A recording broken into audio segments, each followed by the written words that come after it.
오늘부터 우리는 이제 사도신경의 내용을 함께 살펴보도록 하겠습니다. 그래서 이 세상에는 특별히 인터넷 안에서 수많은 정보와 이야기와 소식이 있습니다. 너무나도 많은 정보들이 있죠. 그런데 거기에는 참된 정보, 진리가 있고 그리고 거짓된 정보도 있습니다. 특별히 요즘은 이제 AI 시대니까 거짓된 정보를 만들기가 너무나도 쉽죠. 챗 GTP 같은 거 여러분들 다 쓰실 텐데 거짓말을 너무나도 잘 하는 거 아실 겁니다. 그래서 확인을 잘 해야 됩니다. 세상이 너무나도 복잡해지고 참과 거짓이 섞여 있으니까 이런 식으로 흘러가는 경우가 많이 있습니다. 그냥 네가 믿고 싶은 거 믿어라. 네가 말하는 게 진리다. 네가 원하는 대로 믿고 그거를 따라가라. 이런 흐름과 방향이 이 시대 가운데 일어나고 있습니다. 그런데 우리 기독교인들은, 진리를 믿는 사람들은 이런 유행을 따라가는 것이 아닙니다.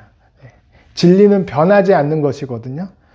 언제 시대를 넘어서, 장소를 넘어서 누구에게든지 똑같이 적용되는 것이 진리입니다. 그리고 그것이 믿음입니다. 이것이 바로 기록된 것이 이제 이 성경이죠. 그런데 이제 우리가 왜 사도신경을 하려고 하냐? 첫 번째는 사도신경은 우리가 믿어야 될 이 진리, 성경의 요약이기 때문입니다. 성경은 굉장히 그래도 양이 많다고 볼 수가 있습니다. 하루 사이에 읽기는 조금 힘들죠. 그래도 집중해서 읽으려면 정말 열심히 읽으면 3일, 그리고 조금 여유 갖고 읽으면 일주일, 그리고 보통은 이제 1년에 한 번씩 읽으려고 이렇게 합니다. 근데 이 성경의 내용을 두 개로 나눌 수가 있어요. 구약하고 신약이 아니라 성경을 두 개로 나누면 어떻게 나눌 수가 있냐면 무엇을 믿어야 되나 그렇게 나눌 수가 있고, 그리고 또 하나는 우리가 이 믿는 걸 가지고 어떻게 해야 되나, 어떻게 행동을 해야 되냐, 그렇게 두 가지로 나눌 수가 있습니다. 무엇을 믿어야 되나, 그리고 어떻게 해야 되나. 근데 무엇을 믿어야 되나 이거를 요약한 게 바로 사도신경인 것입니다. 그리고 어떻게 행동해야 되냐 이게 바로 십계명이고, 우리가 어떤 소망을 갖고 어떤 미래를 바라보며 살아야 되냐 그게 주기도문입니다. 그래서 사도신경은 어떻게 보면 믿음의 요약인 거예요. 그렇기 때문에 너무나도 중요하니까 제가 이제 조그만 성경책 갖고 왔는데, 이 사도신경, 주기도문, 십계명은 이렇게 성경책에 맨 앞, 뒷, 이 겉장에 이렇게 기록이 되어 있을 정도로 이렇게 아주 중요한 믿음의 이런 유산입니다. 그래서 성경에도 보면 고린도전서 13장 13절에 보면 믿음, 소망, 사랑 이 세 가지는 항상 있을 것인데 그 중에 제일은 사랑이라 이렇게 얘기합니다. 그런데 믿음이 시작입니다. 믿음이 있어야지 사랑하고 행동하고 소망을 품고 살아갈 수 있는 것입니다. 그래서 사도신경은 우리가 믿어야 될 이 진리의 요약이다라는 것입니다. 그리고 두 번째 사도신경은 뭐냐면 교회 공동체의 신앙 고백입니다. 교회 공동체의 신앙 고백. 여러분, 개인마다 각자 여러분도 다 믿고 생각하는 것이 다 틀리죠. 교회는 이래야 되고 또 성경을 보면 여러분들이 좋아하는 구절이 다 틀립니다. 내 마음에 들어하는 구절이 다 틀립니다. 그래서 믿음에 대해서 이렇게 신앙에 대해서 얘기를 하다 보면 생각이 다 틀려요, 사람들이. 그런데 이 사도신경은 뭐냐면 개인의 생각을 기록한 게 아닙니다. 개인의 생각이 아니라 교회가 함께 믿고 고백하는 것을 기록한 겁니다. 교회 공동체가, 개인이 아니라. 그래서 사람들이 이런 말 많이 합니다. 나는 개인적으로 이렇게 생각합니다 라고 하면서 상대를 배려하면서 나의 생각은 이렇습니다. 집사님은 어떠신지요? 이렇게 얘기를 합니다. 그런데 사도신경은 개인적인 것이 아니라 교회가, 공동체가, 우리는 이걸 믿습니다 라고 이렇게 선포하는 겁니다. 그래서 기독교에 보면 장로교도 있죠. 순복음도 있고 침례교도 있고 감리교도 있고 여러 교단이 있고 여러 교파가 있어요. 그래서 예배를 드리는 방식도 틀리고 그 교회, 교단의 어떤 교파의 정치나 어떤 시스템이나 이런 게 다 틀립니다. 그런데 정통 기독교라면 같이 고백하는 게 있어요. 사도신경을 함께 이렇게 외웁니다. 그래서 순복음 교회 뭐 이렇게 보셔도 사도신경을 외웁니다. 뭐 침례교회도 사도신경 하는 교회도 있습니다. 뭔가 그들과 거리감이 있고 뭔가 다른 것 같지만 교단이 틀려 뭐가 틀려 이런 것 같지만 같은 믿음을 고백을 하고 있는 거예요. 같은 교회고. 이게 참 아주 놀라운 것입니다. 그래서 사도신경은 시대를 초월하고 장소를 초월하고 교단을 초월한 거예요. 500년 전에도 사도신경을 암송하고 있었고 1000년 전에도 사도신경이 있었고 사실 이 사도신경의 시작을 뿌리를 찾아가 보면 한 2세기쯤에 로마 교회에서부터 세례를 베풀 때 이렇게 시작을 했습니다. 전능하사 천지를 만드신 하나님 아버지를 내가 믿사오며 이렇게 한 게 아니라 세례를 받은 사람을 이렇게 앉혀놓고 당신은 전능하사 천지를 만드신 하나님을 믿습니까? 라고 물어보면 이제 그 앉은 사람이 네, 믿습니다 하면 그 다음 이제 해서 그러면 예수님이 하나님의 아들임을 믿습니까? 이렇게 또 질문하면 또 믿습니다 하면 또 다음 질문 이런 식으로 이렇게 했었습니다. 그래서 세례 문답을 했을 때 사용을 했던 그런 기록들이 이렇게 나와 있습니다. 그래서 사도신경은 뭐냐? 시대를 초월하고 지역을 초월하고 교단과 교파를 넘는 그런 하나님의 교회의 그런 고백이다. 신앙의 고백이다. 믿음의 내용이다. 라는 것입니다. 그러니까 굉장한 거죠, 여러분. 굉장한 겁니다. 세 번째로 사도신경은 사도들이 전한 복음의 핵심입니다. 사도들이 전한 복음의 핵심. 이렇게 질문하신 분이 있었어요, 저한테도. 목사님, 사도신경이 그렇게 중요하면 성경 어디에 있습니까? 딱 이렇게 질문하신 분이 있어요. 십계명은요, 성경에 있습니다. 출애굽기 20장에 있고 신명기 5장에 있어요. 그리고 주기도문도 성경에 있습니다. 마태복음 6장에 있고 누가복음 11장에 있어요. 그런데 사도신경은 성경에 없습니다. 그러면 사실 공격하기가 너무 쉬워요. 성경에 없는 거를 뭐가 그렇게 중요하다고 달달달 외우고 이렇게 강요하냐? 우리는 성경만 믿고 성경만 따를 겁니다. 뭐 이렇게 얘기하는 그런 사람들도 있습니다. 그런데 사도신경은요, 성경에 있는 것만 가지고 아까도 얘기했지만 요약하고 압축한 거예요. 그래서 성경에 없는 게 사도신경에는 없습니다. 그러면 성경신경이라고 하지 왜 사도신경이라고 이름을 그렇게 불편하게 붙이냐? 여러분, 그 사도들이 보고 믿고 증언했던 게 뭐냐면 예수님에 대한 행적과 예수님이 말하고 예수님이 죽으시고 부활하시고 살아나신 그것을 증언하고 그것을 요약한 것이거든요. 그러니까 사실 사도들의 그 신경, 사도신경은 뭐냐면 예수님에 대한 그 내용을 말한 것을 요약한 것을 믿게 된다는 거예요. 이 사도가 뭐냐면 뭐 쉽게 얘기하자면 예수님을 직접 본 사람들입니다. 제자라고 이렇게 보시면 되고 예수님의 특별한 권세와 권한이 있어서 특별히 초기 기독교 때 교회를 세우는 그 기초와 뿌리가 된 그런 특별한 사람들인 것이죠. 그래서 이 사도들이 전한 복음의 핵심, 즉 예수님에 대한 그런 모든 일상과 내용들, 이 복음의 핵심이 사도신경이라는 거예요. 자, 그러면요, 사도신경을 이렇게 한번 보겠습니다. 주보를 이렇게 있는 내용들을 보시면 제가 숫자로 구별을 이렇게 해놨습니다. 몇 개로 구별을 했죠? 네, 12개죠.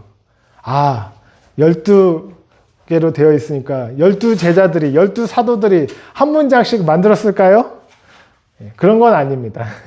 그런 건 아니고 이게 이렇게 나누다 보니까 12개가 됐습니다. 그런데 이 사도신경은 삼위일체 하나님을 고백을 하고 있습니다. 삼위일체 하나님. 그래서 1번은 뭐냐면 성부 하나님에 대한 고백입니다. 아버지 하나님에 대한 고백. 그리고 2번부터 이제 7번까지는 예수님에 대한 고백입니다. 성자 예수님, 아들 예수님에 대한 고백입니다.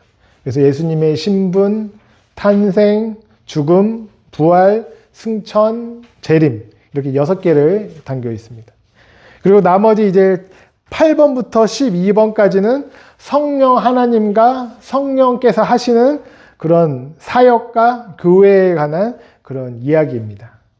그래서 사도신경은 신기하게도 아버지 하나님, 성자 예수님, 그리고 성령 하나님, 성부, 성자, 성령 이 3가지 내용이 다 담겨져 있습니다.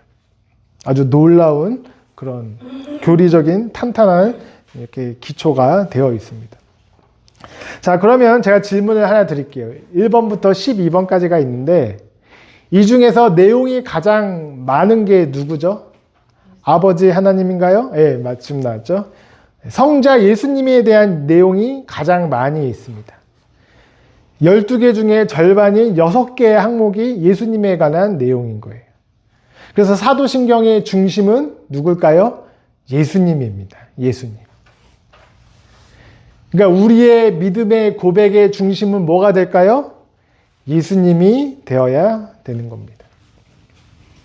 그래서 여러분 믿음 생활이라는 게 막연하게 하나님이라는 분이 있어, 신이 있어, 뭐 이렇게 세상을 만드신 분이 있어, 그분 믿으면 천국 가, 막연한 것이 아닙니다.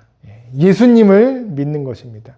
구체적으로 예수님이 누구신지, 예수님이 무슨 일을 하셨는지, 예수님이 그리고 장차 어떻게 우리에게 하실 것인지를 우리가 그것을 다 알고 믿고 그것대로 우리가 살아가야 되는 것입니다. 그래서 사도신경의 중심은 예수님인 거예요. 자, 그리고 6번째 보면 사도신경은 성경 전체의 이야기가 또 담겨져 있습니다. 성경의 맨 첫 번째 책이 뭐죠? 창세기죠? 네, 그리고 맨 마지막 책이 뭐죠? 요한계시록. 아, 대단하십니다. 네, 창세기부터 요한계시록까지 다 아시죠? 창세기 내용의 첫 번째 핵심이 뭐냐면 창조죠. 창조. 그런데 사도신경의 첫 번째를 보면 어떻게 시작합니까? 전능하사 천지를 만드신. 네. 그래서 사도신경의 첫 고백은 창조예요. 창세기 1장 1절에 나와 있는 창세기의 내용이 담겨져 있습니다. 그리고 인간이 타락했고 예수님을 통해서 구원을 받아야 되고 예수님이 어떻게 구원을 이루셨고 교회가 세워지고 그리고 장차 우리가 부활하고 몸이 영원히 살게 되고 영원한 하나님의 나라가 있고 천국이 있고 이 요한계시록에 대한 내용들이 또 이렇게 마무리가 되고 있습니다. 그래서 사도신경은 창조부터 천국까지 영원한 생명까지 창세기부터 계시록의 내용이 사실 이 안에 담겨 있는 것입니다. 그러니까 정말 놀라운 거예요. 그러니까 우리가 사실 매주 암송하고 매주 예배를 하면서 나는 이것을 믿습니다. 우리가 이렇게 고백을 하고 있는 것입니다. 자, 7번째로 보면 7번째 보면 사도신경은 교회를 이단으로부터 보호합니다. 이게 아주 중요한 내용이고 사실은 이게 사도신경이 태어나게 된 그런 배경인 것입니다. 초대 교회 안에 여러 이단들이 들어왔어요. 여러 이단들. 그러니까 잘못된 가르침, 거짓된 복음들이 들어왔습니다. 아까도 얘기했지만 사도신경의 핵심은 예수 그리스도잖아요. 그러니까 예수님에 대한 잘못된 내용들이 막 침투하기 시작했어요. 이런 가르침이 들어왔습니다. 대표적인 게 이런 2가지인데요. 첫 번째는 뭐냐면 예수님은 하나님이 아니다. 예수님은 하나님이 아니에요. 물론 기적도 행하고 놀라운 일을 행하셨지만 그것은 이제 물론 그렇게 할 수가 있지만 하나님은 아니다. 하나님이심을 부인했습니다. 예수님도 그냥 하나님이 만드신 한 피조물일 뿐이다. 그냥 위대하신 성자다. 뭐 그런 식으로 얘기했습니다. 그리고 또 하나는 뭐냐면 예수님이 하나님은 맞다. 하지만 사람은 아니다. 어떻게 예수님이 사람이냐? 사람 봐라. 다 나쁜 짓 하고 속에 나쁜 생각도 있고 그러면 예수님도 화장실 갔냐? 그러면 예수님도 사춘기가 있었냐? 예수님도 마음 가운데 그런 감정이 있고 뭐 화가 나고 뭐 이런 게 다 있었냐? 예수님이 죄인일 수가 없다. 예수님은 사람처럼 보인 하나님이지 인간은 아니다. 이렇게 주장하는 사람들이 있었습니다. 근데 여러분, 그 두 개 다 틀린 거죠. 두 개 다 틀린 거죠. 그래서 사도신경은 진짜 예수님에 대해서 알려주고, 그리고 이런 이단들로부터 교회를 지키기 위해, 교회를 보호하기 위해서 이렇게 만들어진 겁니다. 그래서 참 신기한 게 뭐냐면요. 그 이단들에 가면 뭐 통일교도 있고 뭐 신천지도 있고 뭐 안식교도 있고 뭐 이단들 많이 있잖아요. 절대로 이 사도신경을 암송하지 않습니다. 네, 절대로 암송하지 않습니다. 절대로 믿지 않습니다. 네, 그것이 바로 이단의 교회의 특징이에요. 왜냐하면 예수님을 믿기로 사람들을 다 모으고 나서, 하지만 이 예수님이 조금 부족합니다. 이 예수님이 거의 다 하셨고 그 마지막을 저분이 하셨습니다. 이런 식으로 맨 마지막에 뒤틀기 때문인 거예요. 네. 그래서 이 사도신경은 뭐 구닥다리 같은 교회에서 왜 이런 걸 주문처럼 왜 암송하는 것이 그게 아닙니다. 이 사도신경은 교회를 지켜주는 것이고 신앙을 지켜주는 거고, 예수님에 대한 확실한 교리를 토대로 해서 예수님의 하나님의 아들이고 우리의 구원자이고 그리스도임을 고백을 하게 만드는 겁니다. 진리의 울타리가 되어주는 거예요. 그래서 이단을 감별하는 가장 쉬운 방법이 그거죠. 네가 다니는 교회는 사도신경을 암송하냐? 뭐 이렇게 물어보면 사도신경 그 옛날 거 그거 굳이 할 필요가 없어. 예, 뭐 이렇게 만약에 얘기한다면 조금 의심을 해봐야 되는 겁니다. 네. 자, 그리고 8번째, 사도신경은 그리스도인의 정체성이고 그리스도인의 세계관입니다. 그러니까 사람은 누구나 안경을 다 씁니다. 안경을 여러분들 많이 쓰죠. 세상을 보는 이 안경이 바로 세계관이고 또 본인의 정체성입니다. 세상 사람들은 다 이런 질문에 대한 각자의 생각이 있어요. 나는 어디서부터 시작됐지? 내가 이 세상을 왜 살아야 되지? 어떻게 살아야 되지? 죽으면 어떻게 되지? 죽음 이후에 뭐 이 세상 역사는 또 어떻게 흘러가지? 이거에 대해서 사람들이 다 질문을 하고 나름대로 생각하기도 하고 모르기도 합니다. 그래서 여러 가지 대답들이 다 있습니다. 이 세상은 뭐 예를 들자면 우연히 생겼다 하거나, 뭐 이 세상은 원숭이가 쥐나가 돼서 사람이 됐다, 이런 것도 있다거나, 혹은 이 세상은 그냥 아무런 목적이 없다, 죽음 이후에는 아무것도 없다, 그러니까 네 마음대로 살아라, 행복하게 사는 게 최고다, 먹고 싶은 거 먹는 게 최고다, 네가 하고 싶은 대로, 네가 즐기고 싶은 대로, 너의 욕망이 말하는 대로 그거 쫓아가면서 네 마음대로 살아라, 이렇게 그런 안경을 갖고 살아가는 사람이 있습니다. 하지만 사도신경은 우리에게 그리스도인의 정체성과 세계관을 주는 거예요. 그 새로운 성경의 안경을 주는 거예요. 이 세상은 하나님이 창조하셨고 하나님이 만드셨다. 그 위대하신 하나님이 만드셨으니 너는 얼마나 소중한 존재냐. 하지만 우리가 하나님을 떠나고 하나님이 싫어서 등지고 죄를 지어서 떠나버렸다. 그래서 우리는 영원히 죽을 수밖에 없는 존재가 되었는데, 예수님이 직접, 하나님이신 예수님이 직접 육신이 되셔서 오셔서 우리를 구원해 주셨다. 버리지 않으셨다. 그리고 구원의 길을 우리에게 열어주셨고, 우리가 죽고 나서 끝이 아니라 영원한 천국이 있고 우리는 예수님과 함께 영원히 천국에서 살 것이다. 심판이 있다. 이 세상은 끝이 있다. 이런 믿음으로, 이런 안경을 가지고 우리가 이 세상을 바라보면서 살아가게 되는 것입니다. 그래서 똑같이 사실 사는 것 같아요. 세상 사람들 보면 이 세상에서 똑같이 사는 것 같은데 조금 틀린 거예요. 조금 틀린 거예요. 기독교적인 이런 안경을 가지고 세상을 바라보며 살아가는 겁니다. 그래서 우리가 이 시간에 모여서 예배를 드리면서 우리의 신앙을 다시 고백하고 우리의 신앙을 점검하고 다시 세우면서 또 세상에 나가서 그리스도인의 정체성을 갖고 세계관으로 살아가게 되는 것입니다. 마지막으로 9번을 보시면 사도신경을 통해 믿음의 바통을 다음 세대에 전해야 되는 것입니다. 제가 아까도 얘기했지만 사도신경 암송한 게 뭐 500년, 1000년도 됐다고 했습니다. 예수님이 이 세상에 오시고 이제 교회를 세우시고 승천하시고 2000년 가까운 이렇게 시간이 흘렀습니다. 여러분 2000년 동안 교회가 믿었던 이 믿음의 내용들이 지금 이 시간까지 2026년 오늘 7월까지 내려오고 있는 것입니다. 예수님이 믿었던 것을 사도들이, 제자들이 믿었고 그 제자들이 믿었던 것을 초대 교회의 교부들이 순교하면서 믿었고 또 그것들이 온 세계에 퍼져나가면서 다음 세대에 그 다음 세대에 믿어지게 되었어요. 그래서 예수님 당시에 있었던 그 위대한 로마 제국도 무너지고 또 그 다음에 위대한 비잔틴 제국도 무너지고 수많은 나라와 수많은 제국들이 세워졌다가 사라지고 미국도 태어난 지 270년인가요? 이번에? 몇백 년 되지도 않았잖아요. 아닌가요? 아무튼 몇백 년 되지 않았잖아요.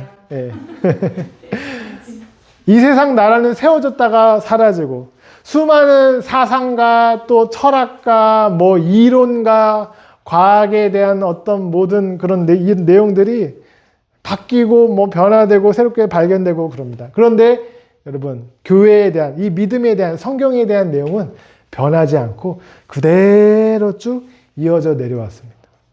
어떻게요? 믿음의 전달을 통해서 믿음의 바톤을 통해서 여러분 달리기 보시면 어떻게 합니까? 막 달리잖아요. 죽을 듯이 달리잖아요. 그런데 그걸 막 하다가 떨어뜨리기도 하잖아요. 그러면 어떻게 합니까? 그거 막 다시 뒤돌아가서 그 줄 서서 막 달려가고 다음 사람을 전달해 줍니다. 여러분 사도신경이 왜 대단하냐면 이 믿음의 바톤을 어떻게 했냐면 그냥 우리가 지금 믿는 것처럼 너무나도 편하게 지금은 너무나도 편하게 유튜브로도 들을 수 있고 그러잖아요. 믿음의 내용들. 여러분 이거는요 피로 써진 거예요. 피로. 순교자들이 죽음을 각오하면서까지 너 이거 포기해라. 너 이거 믿지 말아라. 그래도 아닙니다. 나는 믿겠습니다. 예수님은 한 번도 나를 배신한 적이 없는데 나는 믿습니다. 이런 믿음으로 피로 쓰고 피로 전달된 거예요. 그렇기 때문에 사도신경을 읽을 때 여러분 이거는 그냥 읽는 것이 아니라 이 안에 잉크 냄새가 나는 것이 아니라 순교자들의 피 냄새가 나는 그런 고백인 것입니다. 굉장한 것입니다, 여러분. 그래서 이것을 우리는 잘 다음 세대에 다른 사람들에게 전달을 해줘야 되는 것이고 아직 전수받지 못했더라면 아직 그 믿음의 바톤을 정확하게 받지 못했더라면 그것을 정확하게 전수받고 배우고 철저하게 내 것으로 소화하고 다른 사람들에게 말하고 전달해 줘야 되는 것입니다. 그래서 여러분 마무리하겠습니다. 이런 사도신경은 우리가 예배 시간에 습관적으로 그냥 암송하는 것이 아니다. 믿음의 유산이다. 피로 써여져 있다. 믿음의 고백이다. 2000년 동안 살아온 것이다. 놀라운 신앙의 유산이다.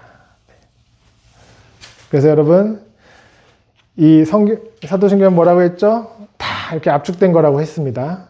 요즘 스마트폰 볼 때마다 온갖 기능이 압축되어 있잖아요. 사도신경을 생각하시고 열쇠, 여러분 열쇠 다 들고 다니잖아요. 이 열쇠, 믿음의 열쇠잖아요. 성경을 이해하는 열쇠입니다.